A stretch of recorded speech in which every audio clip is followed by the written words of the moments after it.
I wanted to do a quick little comparison between Lightroom Classic 15's AI assisted culling and Aftershoot's automated AI culling. There's a major difference between the two, and the first one is that one's going to operate inside of Lightroom, one is going to be a separate program. And the disadvantage that I found immediately right off the bat is that when I run that cull inside of Lightroom, I can't do anything else. So my Lightroom's locked up running this cull. Took about an hour and a half to run through a full wedding. I can tell you right now that same wedding inside of Aftershoot, which didn't delay my work at all, ended up running in about 48 minutes. A little bit faster, but what it really comes down to is the results and accuracy, right? Which one is the one that is for me? The results are going to be different. The way Lightroom's is working, you got to kind of tell Lightroom what you want it to do, and Aftershoot, it's going to just do it. And the next big difference to me was the duplicate stack. So I ran the same wedding under both. I just ran it on standard. So with Lightroom's, I got a duplicate set of 232 images right off the bat. I kind of stopped reviewing after that because I was like, I can't fathom having to go through 232 images within one set of similar images. And that included like different clusters of people, different moments. It almost basically took everything that had a person in it inside the getting ready photos and shoved them together. And I was like, all right, I'll never be able to cull like this. But that brings me to my next point, is that there's a big difference in how duplicates work. So in Aftershoot, you actually have a selected image suggested, and then behind it, you can cycle through the very similar images. The way Lightroom's is it's building a stack of similar images. You have to click on the stack and then it expands them all. Say it's 10 images, I can actually just use the period and comma key to cycle through those similar photos. Hit the S key and swap something out. Hit the A key to add an extra version in, or hit the X key to reject one of the selected ones. So really easy, really usable flow inside of the Aftershoot application. But that brings me to my next point, is that Aftershoot also provides me key faces. So I'm gonna get those key faces up close and personal on the side of the image. So we have that sidebar. I can actually see if a person's in focus. I can see if their emotion is good because it's just cutting out that little face for me. Lightroom doesn't have the key faces displayed. It's not giving me that tool.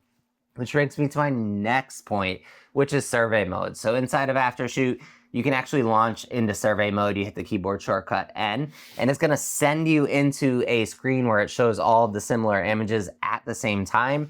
I can hit the space bar and zoom in across the same point to all of the same images. So what it does is basically says, hey, you got 7 images. I can see all 7 images laid out at the same time. I can hit the space bar and zoom in to like the center of the image to check like the main subject if I want, and all 7 of the images will zoom into the same spot. There's so many powerful tools that allow me just to do my manual process a lot easier inside of Aftershoot.